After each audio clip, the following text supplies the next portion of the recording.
Welcome back to Shoop Sports. I know you guys missed me. To explain where I was, a little bit of a hiatus.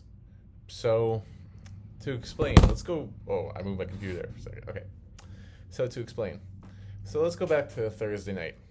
So, I've been doing pretty well with my daily fantasy recently. These past 3 weeks, I've made a decent amount of profit. So, I had $30 in my account, all from free money, pretty much. So, drinking a little bit on that Thursday night, I was like, let me put together a daily fantasy lineup. You know, like you get the captain and you get your four flexes. And my lineup actually turned out pretty well. So I got James Robinson as my captain, and then I had my four flexes were Burrow, Lawrence, Jamar Chase, and top it off, DJ Chark. Yep. Just because Chark gets injured on the first play, my lineup doesn't cash, despite it being pretty much perfect otherwise. Maybe not perfect, but I would have cashed if Chark maybe got like 3 points. So, yeah, that sucked. And I was also away for the weekend. So those two factors combined are part of the reasons why I didn't put out a picks video, or I didn't really set any lineups this weekend. I made two lineups, one using my free points and another the free Yahoo Cup lineup. But after that, I didn't really feel like putting any more lineups together. But this week will be different. So today we got our power rankings. We're going to go through all 32 teams, and boy, is it a mess to sort through, but we're going to do it. And after that, we'll be making some picks again and getting back on our Yahoo Fantasy grind. Let's get started at number 32, and the Jacksonville Jaguars are an obvious choice right here. 0-4, and if you guys haven't been following the Urban Meyer saga, you should, because as a former Ohio State fan who watched Urban Meyer leave us for health reasons, it is glorious to see us all falling on his head. And by the way, that bar, oh yeah, I've been to that bar before, and clearly Urban Meyer has. So much so that he decided not to travel back with his team and go to that bar instead. Real curious call there, bud. Yeah, we'll see, Urban. Let's see where that next flight lands you. Probably on the unemployment line. Number 31, the Houston Texans, the only win they had this season was against the Jaguars. And you saw that embarrassment of a performance against the Bills. Granted, the Bills are a great team, but at one point, Davis Mills had a one more yard than total interceptions in the first half. 1 for 7, 3 yards, 2 interceptions. Jesus. Poor Texans. They can't get Tyrod back soon enough. The Detroit Lions at number 30. These past 3 weeks, they'd been snake bitten by just bad luck, but they had the effort there. And there's no excuses for this loss. They shot themselves in the foot. They had about 3 or 4 red zone trips, and it just kept messing up. Especially one play where the center hiked it off Goff, and it went right into the arms of a Chicago defender. It doesn't get more lines than that. Number 29, the New York Jets. Congratulations, you have your first win. Now, granted, it was against a Titans team who was missing its top 2 receivers. Their wide receiver 1 was Nick Westbrook-Akina. And that said enough right there, but again, seeing Zach Wilson against a bad defense shows you that it's not just him. It's the tough matchups that he's had early on in the year. But we can't really bank on the Jets playing defenses as horrible as the Titans every week. So we'll see how it goes from there. And they play the Falcons coming up soon. Speaking of which, not yet. The Giants at number 28. Giants also secured a victory. And what's looking promising for them is the play of Daniel Jones. Daniel Jones is quietly having an amazing season. He's only had 1 interception all year, and that was in the Saints game on a Hail Mary at the end of the half. Daniel Jones is the real deal. At least he looks like it so far. And the only thing holding him back right now is questionable play calling and the lack of an offensive line. But we'll see how Daniel Jones progresses throughout the year. And a really interesting game coming up against the Cowboys. The Falcons at 27, who are showing a little more offensive life recently, but their defense is still as horrible as ever. Matt Ryan is still as washed as ever, although I'm starting to think that with the way these other division teams are playing right now, heck, even the Buccaneers with their poor defense, the Falcons could get a few more wins on their schedule than these other teams. Number 26, Washington. Where is their defense? They couldn't even stop decrepit Matt Ryan and Cordero Patterson. Where is Chase Young? Isn't he supposed to be elite? He has not been getting any sort of pass rush all year. And their secondary was supposed to be really good, but their guys look like they're running in quicksand out there. I don't know what happened over the offseason, but this is a totally different Washington defense. It's almost like what the Jaguars did 3 years ago, or didn't do. Number 25, the Dolphins. The Dolphins are also a mess. Now, granted, they're playing a backup quarterback, but it doesn't matter if they're Tim Tebow on the field right now. Behind that offensive line, nobody's being productive, and that's going to be the flaw of the Dolphins.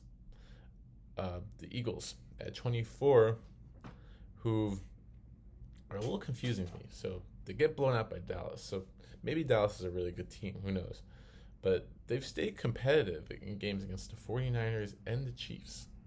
And granted, their defense couldn't stop either of those teams, but it's hard to stop Mahomes anyway. But so the Eagles have played competitive under a new head coach, but simply the talent isn't there. We'll see how many games they can win this, once again, week NFC East. Speaking of weak, talk about Ben Roethlisberger's arm. Yes, the Steelers at 23, Ben Roethlisberger might be the worst starting quarterback in NFL who is not a rookie. If that game was horrible to watch. As someone who's been watching football since like 2007, I've seen Ben Roethlisberger play for years and years and years. He's never looked as bad as this. He had 3 fourth down plays. It was like a 4th and 4, a 4th and 5, and a 4th and 7. He threw each pass short of the line to gain. Each time. How do you do that as a quarterback, especially with the experience that Roethlisberger has? There's no excuse. He has no arm strength. He's shot. And the Steelers are done for this year in this suddenly really good AFC North. And I don't mean suddenly. I mean another team is suddenly much better than them. But we'll get to that. Saints at number 22 are another enigma in the NFL. They go out and they destroy the Packers in week 1. And all of a sudden, everyone likes the Saints. And then they go out and embarrass themselves against the Panthers. And now we're like, oh, it's just their coaching staff. Yeah, they'll bounce back. And then they do against the Patriots, who we're finding out Bill Belichick still knows how to coach a football game. And then they go lay that egg against the Giants. This is just what you're going to get with Jameis Winston. Inconsistency all year. And that's not going to change. The Cincinnati Bengals at 21. Good win against the Jaguars, but the problem was only by 3, and they look like they're going to lose that game. They are sitting now at 3-1, but I have serious doubts they're going to keep up with the Ravens and Browns in that division. It's looking like a fluke more than any of these over 500 teams for the Bengals. At 2-2, the Chicago Bears coming in at number 20. Bad injury to David Montgomery. It's a shame because he was their best offensive player this year. So we'll see how they rebound without him. But the play of the defense is encouraging to see at least. But you're not going to be able to play the Lions and Bengals all the time. We'll see how the Bears do moving forward in an interesting game against the Raiders this coming week. The Tennessee Titans at number 19. If their offense wasn't so good and the injuries weren't there, then the Titans would be a lot lower. This defense might be the worst in the NFL. And they're going to probably win this division too because it's so weak. But they're going to get absolutely ass blasted by whatever AFC West team gets that 5 seed. Oh boy, I can't wait for that daily fantasy slate. The Colts are coming in number 18. They get the win against the Dolphins. Finally, they get themselves a win. But what's more significant for the Colts and why I think they could supersede the Titans in that division is injured players coming back. Quentin Nelson was out this week. They won without him, and he'll probably be back next week. And then you have Xavier Rhodes getting healthier. The Colts need their offensive line to be healthy, and they need Carson Wentz to get healthier as well. And looking at how bad the rest of the division is, the Colts could easily sneak in there, even with the bad start. The Vikings end our second half of teams at number 17 with what looked like was going to be a good game against the Browns, and it still was, if you like defensive shootouts. But yeah, Kirk Cousins couldn't move the ball all against that stellar Browns defense. So it remains to be seen if the Vikings' excellent play in these first 4 games, despite their losses, can be kept up, or if they really are a bad team that's not just overplaying its potential. Number 16, the 49ers. The 49ers are snake bitten again with injuries, and the big one obviously is Jimmy Garoppolo. But yeah, on defense, multiple injuries as well. And with this NFC West being as strong as it is, there's going to be an odd team out, most likely. It's starting to look like the 49ers. But I have high hopes for Trey Lance. Assuming he is a starter this week, I think he's the real deal. I think over the course of the season, we're going to see how good his play really is. Number 15, the Panthers. And I've moved the Panthers up significantly because a lot of these teams were very questionable. They've been very so-so. And the Panthers, despite the fact that I knew that they weren't that great of a 3-0 team, they played well against the Cowboys. It was garbage time, but they were missing McCaffrey. And Sam Darnold is thriving in this new scheme. And that's a good sign coming up because the Panthers still have a very cake-like schedule coming up against multiple NFC East teams. And then you got like the Vikings and the Falcons and the Dolphins. So the Panthers still can accumulate a really good record. Remains to be seen if they can have a chance of winning a playoff game. The Raiders at 14. The Monday night showing was a lot like what I thought I would see out of the Raiders this season. Very poor blocking, unable to open up lanes for Josh Jacobs, and just not being complete on offense or defense. And defense, they made some plays, but the Raiders aren't going to have a good season or playoff run if they're going to keep falling behind by 2 touchdowns every game. It worked for you twice. It's not going to work every time. So Raiders have to get out of that mindset and just start getting some leads early. Simple enough, right? Number 13. So when I was making these rankings, I had the Patriots all the way up here because I really was impressed with the game plan that was put together against Tom Brady. And that shows you how good Bill Belichick still is and how much of an advantage he is, no matter the talent on the roster. He won a decent amount of games with Cam Newton last year, and Cam Newton was literally throwing passes into the ground. And it's looking a little more excusable now. Mac Jones, I don't know if he looks like the real deal, but he was very composed. He seemed like he was in control of the offense. And the Patriots hit that field goal against the Bucs, so we're talking about them being a lot higher than most publications are going to put that. I put them at 13 because with their defense and their coaching, they're going to be more competitive and consistent in games than a lot of these other teams will. But Mac Jones still needs to develop at the end of the day. Number 12, the Broncos. Disappointing showing by them. But even before Bridgewater was knocked out to injury, they couldn't really move the ball against the Ravens. Going forward, I expect their defense to be much better. I expect Vic Fangio not to get mad over silly little plays like he did at the end of the game. But more than anything, Bridgewater needs to get healthy because I don't believe Drew Lock can lead this team to many wins. Before we get into the top 10, we're going to go with the Seahawks at number 11, who rebounded nicely with a win over the 49ers, a game they absolutely had to have in the stacked NFC West. They got it done.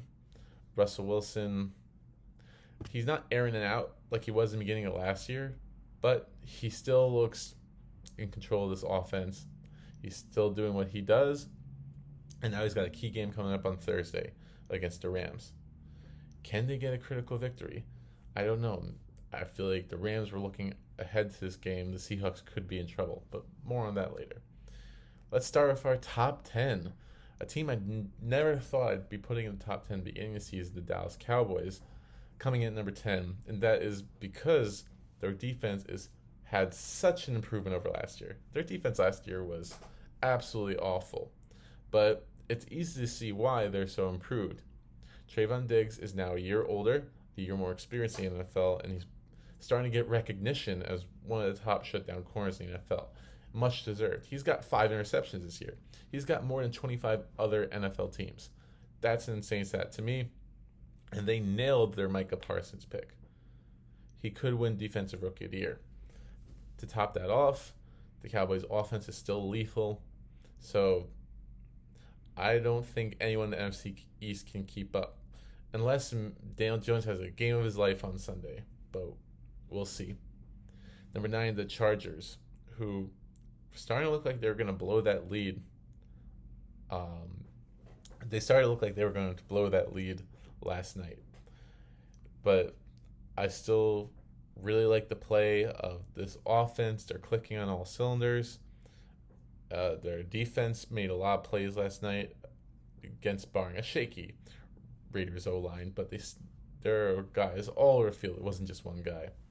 The one thing that concerns me about the Chargers, the refs for some reason hate them. I don't know what it is, but that Week 2 game, I already talked about that enough.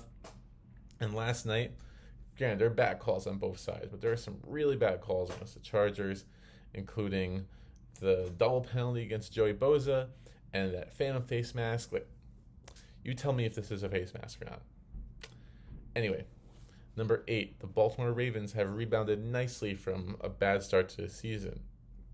I honestly thought this Ravens team was going to be like 8-9, 9-8 with all the injuries they've accumulated and how much worse the defense looked, but John Harbaugh's a great coach, and he turned his guys around. And the Broncos sold out against the Ravens' run game, forced Lamar to pass, and Lamar delivered. So to all the teams that thought, oh, you just got to stop the run game against the Ravens, looks like they're wrong. And that's scary to see going forward. The Green Bay Packers, also, we didn't know what to expect after Week 1. People were talking about Aaron Rodgers throwing the season. Not saying that anymore. Now, granted, the Steelers didn't look remotely competitive against the Packers, but Aaron Rodgers is still doing his thing, and he's going to keep putting up points, and that defense is still going to be shaky, and we'll see come December, January if Rodgers can pull up another miracle run. Simple enough. We kind of know what we have with this team. The Browns at number 6. Their defense is amazing. Their run game is amazing. Baker Mayfield, a little concerning. He misfired on multiple potential touchdowns in Sunday's game against a very shaky Vikings defense. This is the second straight game where Mayfield has kind of played a little shaky. And the Browns can win the trenches very easily, and it'll get them to win a lot of games, but if you're going up in the AFC against some high-powered offenses, you already know which ones. If Baker is playing the way he is, they're not going to be able to compete, bottom line. Here we go, top 5. I've never been more confident that these teams in the top 5 are the top 5 teams. Maybe not in a particular order, but I think these 5 teams are ahead above the rest in terms of being Super Bowl contenders. We're going to start with the Chiefs at number 5. And you could argue they could be a lot higher than this, 2 or 3, because of how lethal, once again, Patrick Mahomes is with the rest of his playmakers and Andy Reid's play calling. But the defense is still a mess. This team reminds me a lot of the Colts Super Bowl team from way back when Peyton Manning won his first Super Bowl. Peyton Manning was slinging every game because he had to, because the Colts defense couldn't stop anybody. I could see the Chiefs being exactly like that. And there's a couple other teams in this top 5 that have shaky defenses as well, so they're not alone in that regard. A team that does not have a shaky defense is the Buffalo Bills, coming at number 4. Dominant win against the Houston Texans. I wanted to put the Bills a little bit higher, but I want to wait for Sunday's game against the Chiefs to see how Josh Allen plays against a non-subpar defense, because he has looked lethal these past 2 weeks, but he's been playing Washington's now very poor defense and the Texans. Can they get it done against competition like that? It's going to be a big test, and I'm very excited for Sunday night. And now our top three. The Los Angeles Rams fall from number 1 to number 3 in a game where you must think that they were looking ahead to Thursday night. Very difficult schedule, going to play Cardinals and the Seahawks back-to-back. They're very familiar with the Seahawks being division challengers. Maybe they didn't respect Kyler quite enough yet, but they certainly will now. The Rams just didn't look like they could stop Kyler, and that's why I have the Cardinals at number 2.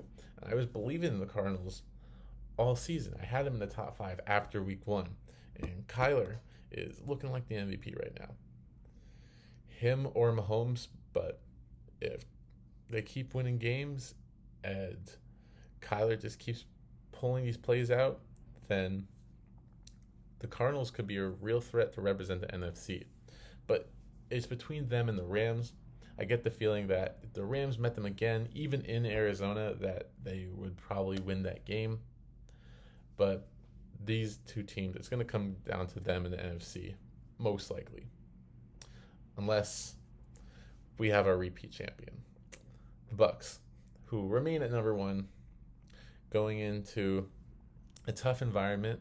New England, Sunday night, in the rain against Belichick. To come out of there, if the win was, sure, they could have played better, but it was impressive nonetheless. But the injuries are piling up in the Bucs secondary, and it's going to be something to watch going forward. Carlton Davis looked like he suffered at least a semi-serious injury, a non-contact injury. He's their best corner, and they were already out Sean Murphy-Bunting, and Antoine Winfield also got hurt. They're trying out the corpse of Richard Sherman out there, so it's a little bit of a concern, but corner might be the only area that the Bucs are weak in overall. So that's why they remain number 1, but you could easily argue for any of those other teams in the top 5 to be at the number 1 spot. I think we're going to have to see some of these games later in the season to see how it shakes out. But I'm very excited for the rest of the season, and I'm also very excited to see how this Urban Meyer saga plays out. I really hope he gets fired, but we'll see. Anyway, take care, guys. This is Shoop Sports signing out, and check out my videos later in the week.